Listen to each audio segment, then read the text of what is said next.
Ճիշտ ասած, շատ դրական միտում եմ տեսնում այդ ինտեգրացիան տարբեր հարթակներում, նույն այս հարթակը շատ դուրս գալիս է, շատ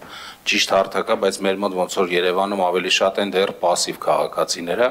բայց կուզենամ նույն զարգացման ծրագրի մեջ ներառենք նաև առաջարկ, որպես տենց գլոբալ առաջարկ Աչափնյակի բնակիչների կողմից զարգացման ծրագրի մեջ ներառենք Ծիծեռնակաբերդի խճուղու լայնացնենք մոտավորապես 3 մետրով, ինչ-որ մի կողմից, այն կանաչ կողմից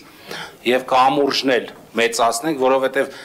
իմանալով, որ Օրբելիում մաշինարարություն լինելու և այլն, այսինքն քաղաքը զարգանում է, բայց ճանապարհները նեղ են մնում, ես առաջարկում եմ այդ զարգացման ծրագրի մեջ, եթե հնարավոր է, ես չգիտեմ տեխնիկի ոնց է, ներառենք այդ Ծիծեռնակաբերդի ուղին, խճուղին լայնացնենք և ես ինչքան տեղեկացված եմ սեպտեմբերին արդեն այդ փլուզված հատվածն էլ վերականգնված պետք է լինի, միանգամից սա եմ առաջարկում և մեր ֆրակցիան կողմ է քվեարկում այս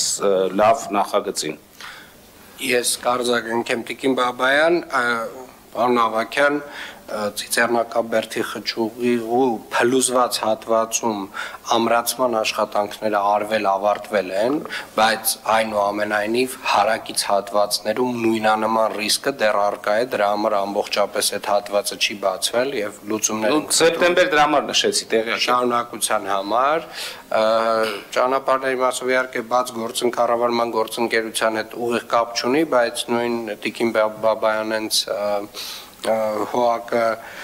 նաև իրականացնում է Իսակ Վարշակունյաց ծրագիրը, որի մրցույթը, եթե չեմ սխալվում, կայացել է, շինարարության մրցույթը արդեն իսկ կայացել է եւ արդեն իսկ մենք մեծ հավանականությամբ այս տարի պետք է մտնենք շինարարության փուլ, եթե այլ բյուրոկրատական խոչընդոտներ Ծիծեռնակաբերդի խճուղին լայնացման թե այլ լայնացման այլ ծրագիր է, սա Իսակը Վարշակունյանը։ Ես առաջարկում եմ նաև Ծիծեռնակաբերդ։ Դա էլ կա։ Շնորհակալություն։